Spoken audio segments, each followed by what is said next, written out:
it's a do-over actually, because last week we started it. I brought my stuff, everybody was ready to go. It turned out I was 7 days too early. And reminded me of when I was in grad school in Ohio, this girl that was my group work, she came to me one morning and said, "Hey, Musonda, you're an eager beaver." And that was new to me. So I was like, wow, eager beaver. I know what a beaver is. And an eager beaver, I never heard of that before. So, I wanted to be polite to her. I didn't say anything, of course. So I asked somebody else, like, what does this actually mean? And she said, oh, just somebody that does things too quickly, ahead of time. So now I kind of took that as a badge of honor. So when I messed up last week, I was like, okay, just eager beaver. So that's what we are. Okay. So anyways, so this year I'm the citrus captain. Those of you that don't know me, my name is Musonda Kapatamoyo. I'm the president-elect of this fine club. So next year you'll be suffering through me as being president. But this year I want you guys to do something really special. That's why I dressed up. I want you to, sell some citrus. And I'm gonna go through what we're doing here a little bit. So who are we? Well, we are the Edwardsville Rotary Club. This is a very unique club in the world because of the things that we do, the friendships that we make, and the connections that we make, and the things we aspire to do. Also, we've been around quite a while, because in 2 years' time, we'll be 100 years old, continuously, existing as a club. I think that's special. You should clap for yourselves.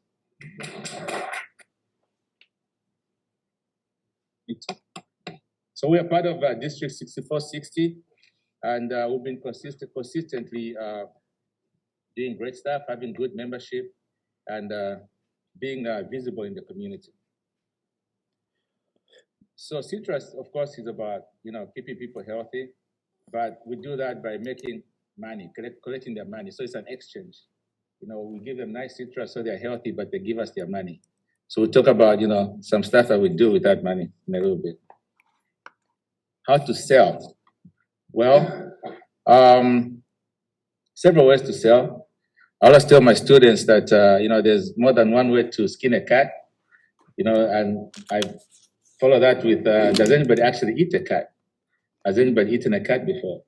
And they're like, no, And then, of course, maybe they have. You never know as students. But but I tell them, if you're a cannibal, you can eat a cat. But so there's many ways to skin a cat. Therefore, there's many ways to sell this citrus. One of them is, the old-fashioned way that we've done, where you go to your neighbors, interest them, you get some citrus from us. And another way is what I'll talk about later on, but it's online. So with our online presence, we have a website. I'll show it at the end. Dan Martin, who's one of our members, he doesn't come because he's always traveling. Right now, he's working in Florida trying to restore, damage from Hurricane Ian. So he's working over there, but him and I have been working nights on this website. So he's very dedicated to this project, trying to sell citrus online. But what I want to do at the end of this is I'll be showing you the metrics of how much we're doing online, but I don't want the machine to beat the man or the woman, I want people to sell more citrus than what we're selling online. So every week, of course, Joe will be interested in collecting your envelopes and see what we're doing in that regard. We're going to boost our sales on social media. So more like advertising, but a lot of people are going on social media to do all sorts of stuff. So we'll try to compete with the political ads that are going on right now. But after November 8th, I'm sure we'll be the only ones advertising. So we're going to boost on Facebook, on Twitter, Insta. I don't have TikTok or anything, but I'll probably try to find somebody that does TikTok, and then we can also boost over there. What we do with the money. So we collect some substantial amounts of money sometimes. This year, I'm hoping we collect quite a bit more. But over the years, this is an old number. This is from 2018, actually, when this picture was taken. over the last 4 years, I'm sure we've gone to a bit more. Maybe Joe can tell us where we are right now. But I took this picture because when Tina and Mike were running this show, they went to the mayor's office and had the proclamation made. And in fact, Art Risovi is also going to do one this week, maybe next week. He's going to call us and we shall have an updated picture for the proclamation. Basically, what this means is that the city of Edwardsville is also very invested in what we're doing because they see the impact that we do in this community. So they are partners. So the mayor is going to dedicate the whole of November to citrus sales by Edwardsville Rotary Club. So that's another point that we could be proud about because we're going to be elevated in the sense that the city feels that what we're doing is worthy of their time. So we'll bring you an updated picture here with me and President Gina Grebin, and maybe Kerry is going to come too if you're around. She travels a lot. But yeah, and then we shall update the amounts as well, because I think it's at least $1.3 million collected from this activity. Okay, so now if you have the money, what do you do with it? Well, there's so many things to do with the money. There's so many requests that come through every month that the board has to look at, and sometimes, you know, there are good requests for money or for help, and then we come to the membership, and the membership agrees that, you know, it's worthy or whatever, and we actually send that money to some place. But one of the things that we do is give scholarships, of course, and we're giving scholarships to kids at EHS. We're giving kids scholarships to kids at Metro East Lutheran High School, Father McGivney, and also Cougar High. You guys know Cougar High? Kevin is like, no, you don't know Cougar High? That's where I work. Yeah, I'm like a big deal at Cougar High. SIUE. When I heard that term, somebody came to me, he was like, oh, you know, I was in the JCs before I joined the Rotary Club, and the JCs, they just used to rib me all the time. And he was like, oh, Musonda, you work at Cougar High. I was like, Cougar High, what do you mean? He was like, oh, you know, the school right above the high school level or whatever. So I was like, you mean SIU? He was like, yes. So another new thing that I learned when I came to this town. So, you know, we're giving scholarships to these kids. And as you guys have seen over the years, just the quality of students that participate in these programs, they're just brilliant. Like the young lady that came last week, she's going to end up someplace that we'll all be saying, oh, I was in a meeting one day and Izzy O'Day was speaking, and now she's something really, really big, running this country or something. That's the caliber of students that we tend to help with our scholarships.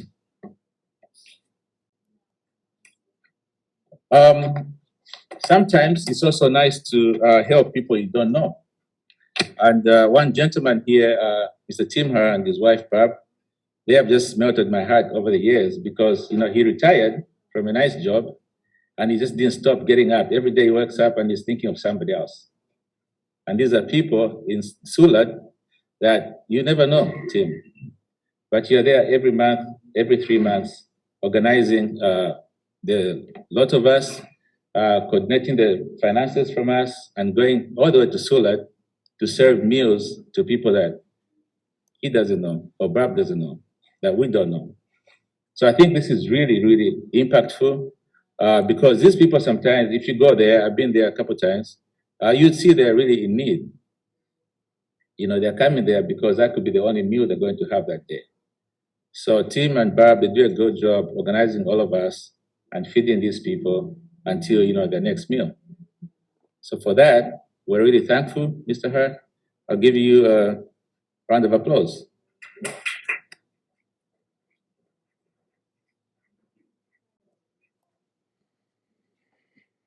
Speaking of doing things for people who never meet even, we do this thing in Nicaragua. Where did Rich go? Rich is at the back. What are you doing in this picture? You can see? I have no idea what Rich was doing, but sometimes I just don't even ask any questions. I just, yeah, that's you. Yeah. Isn't that Rich?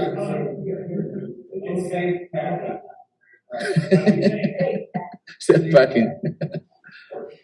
So I see Mr. Dagro there. I see, is that Dave Viox when he was here? So this is one activity that we do every year in the early spring or end of winter.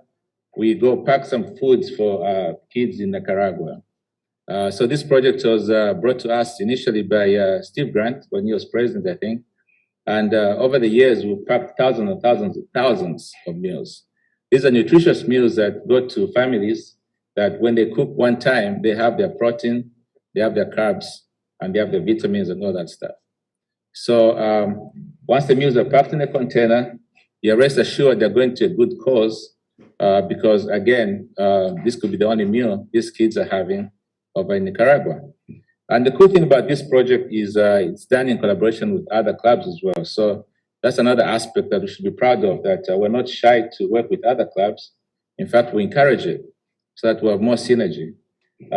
Sorry I missed Dave and Mikhail's announcement, but I think there's something going on with collaboration there with winter wear clothes for refugees from Ukraine. So these are some of the pictures that we've taken over the years. What you see there is a lot of people working together. In this picture here at the end, I think the projector cut off Gina, but there's Gina in the end here on my slide. She's looking at Steve and her look says something like, what is Steve talking about? Because you can see him over there, he's trying to give directions. Sorry, the projector cropped you out. It's okay. Yeah, but there's just hundreds, or not hundreds, but good number of people. They are working hard, older people, younger people, and people in between. Basically working like ants, like just moving around, putting stuff together. And at the end of the day, you have a picture at the bottom where you have thousands of meals packed neatly in boxes, and they're ready to go nicely in a container, a shipping container, over to Nicaragua. Sometimes we get help. The picture at the top is the SIUE volleyball team. So we collaborate with athletics at SIUE.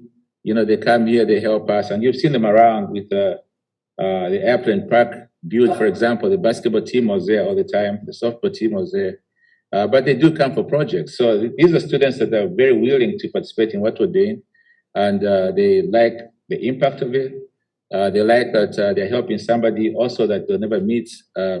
But it's good that we can provide some resources for these things to happen, because it's experiential education for them. The picture on the bottom left is Mr. John Paul Gibbons. When I put John Paul together, it sounds like a pope or something. But yeah, Mr. John Paul Gibbons is trying to make Mr. Brad Moho stay quiet with tape. Brian, can you see that?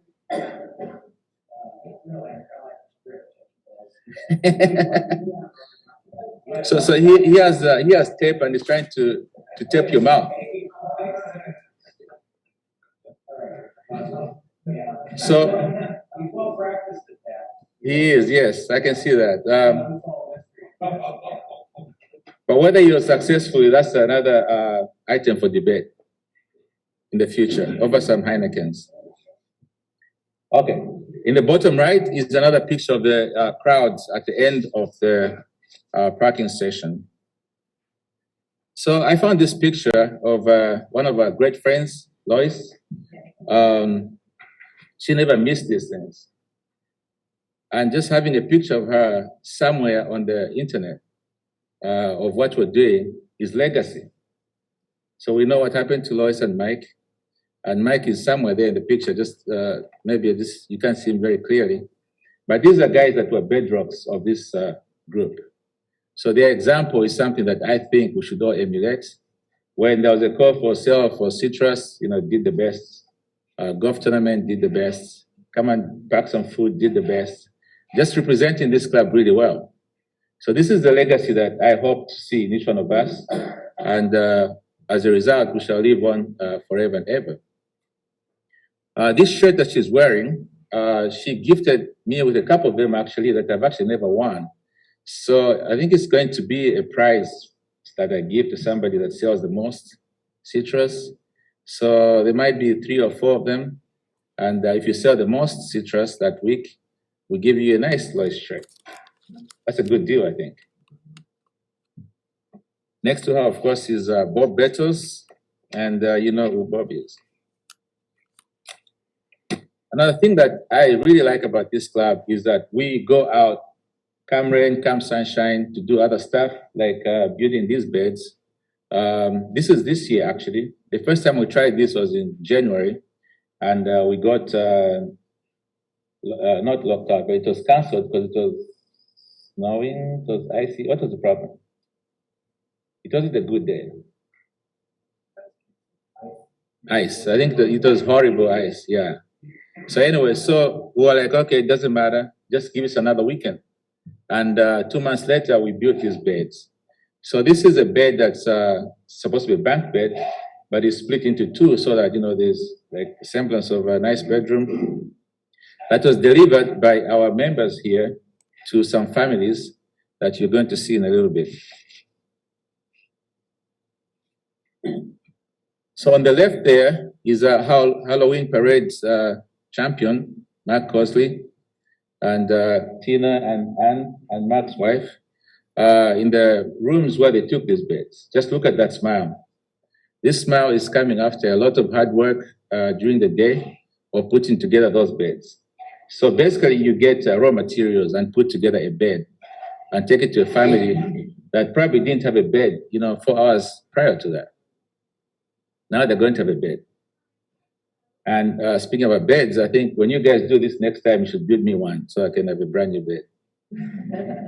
Quid pro quo, right? Yeah. Tina, on the other side of the slide, is standing the wood that, you know, makes these bunk beds. So basically, you're getting raw materials, putting them together. There's a template that Sleep in Heavenly Peace comes with, and put it together and deliver the beds to whichever families actually need it. So those smiles, to me, on Mark's, Anne's, and Tina's faces are just heartwarming. And another reason why I think we should continue doing this stuff and raising as much money as we can with the potential that we have so that we can help the most people. This is how it went down during the day. So there's Mark's wife there in the first picture. There's President Gina in the middle picture. And then in the last picture, you see it. Man, this projector, I don't know if it's the projector or it's just Ben, but in this last picture, David Bender is there, but it's kind of cropped up. So maybe we have to move the projector a little bit this way, but that's another project for another day. But David Bender is there. David Bender is a helper for this club. So the point being that, you know, our spouses, our significant others, they're also invested in what we're doing. So as long as we are, you know, encouraging them to participate, they're going to come. So David comes to a lot of things. You've seen him. He's a criterium. He's at the criterium. He's at the back build. He's at making beds. He's at nice foundation, food packaging, all over the place. You'd think he was actually a paid member of this club, but he is Anne's spouse, and he comes all the time. So it's just to encourage all of us to do the same, so we can double the numbers if possible. This is a team that put it together. So the team is comprised of our members here, and I see Brent at the back. I think Brent was president at this time, so he's gonna be somewhere in the middle of the crowd. But the team is comprised of members here and volunteers from Sleep in Heavenly Peace, and includes children, adults, and everybody in between. So this team is coming together, given raw materials, and together they create beautiful beds for those kids that they got beds in someplace. That's not all that we do. Sometimes we do things that you don't really see the impact, but the impact is going to come maybe 10, 15, 20 years from now. So you've all met Sarah, this lady next to Brent. She's building libraries in Honduras. And a couple weeks ago, she came and gave some presents. I think these are the presents that the kids made from Honduras because they're so happy that we're able to do this stuff for them.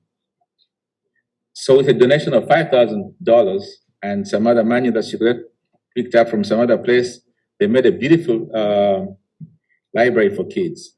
But the impact of educating those kids won't be felt now. It will be felt, 15, 20 years from now when they're adults, they are employed, and they're helping out in community and all over the place. So this is a beautiful, beautiful project that we shouldn't shy away from. Locally, we also help people that help others. We help people that help others.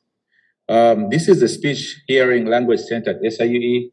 So Professor TK came here and he introduced us to these people, and they're looking for money to increase their capacity in the lab, and we gave them $2,600. This is money, as you know, that with the budgets going on in the state, this is money that they desperately needed. But these are people that are helping other people. So with our extension of help, they get to help other people. So we help others as well. This is the Autism Center. That's Mark and Rich that went to present at 1500. And this was my favorite project for some time ago, the watershed. You guys remember that one? That was $20,000. Pretty cool. Anyway, so very quickly, what's in your wallet? Oh, it's over there. Okay, there it is. So I gave you guys a packet that comprises a ton of things. This is the record that you'll be writing people down and whatever they bought, whether it's delivery or pickup. We have a charitable contribution statement here that is going to let you know what you can do and what you can't do with the charitable contributions. And then here, this is the new form that I put in the newer packets, and it's also at the back. There's a QR code. It tells you how much it is and the due dates and all that stuff. But there's a QR code that you can actually take a phone and go to the QR code, and it take you to the citrus store that we have up. And then we have the envelopes. Every week, please turn in one after you've sold some citrus. And we have cards, and there's plenty back there that once you sell to somebody, you give it to them, and then they'll use this to pick up their citrus at Market Basket. These are the due dates, actually updated from my Eager Beaver time last week. So these are the dates are kind of updated a little bit, but the same QR code, you can show it to people, and they also buy online. Sometimes I just walk around and see what Rotary, what Rotary has been and what they've done before. I found this nice bench here. It has Dr. Malenko on it. That could be Joe's dad, I think. So legacy stuff. I think it's in the park over there. Yeah? That should be Joe's dad. And I got this from Mr. Bill Felipe at some point. Our club has always been hustling to do stuff. At some point, they used to do chicken or hens, or I think it was chickens, selling chickens, and they stopped because they're not always properly cooked, I think. Is that the reason? No, just kidding.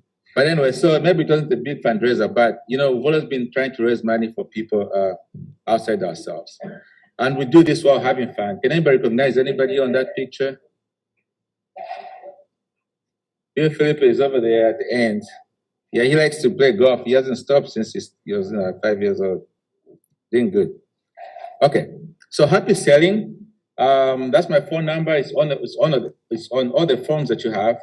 And let's go and try and sell some citrus and bring the receipts to Joe over here. I'm so intrigued. I didn't even know it was a plan. I know. Yeah, I saw 12:58. I was like, crap, past my time. There you go.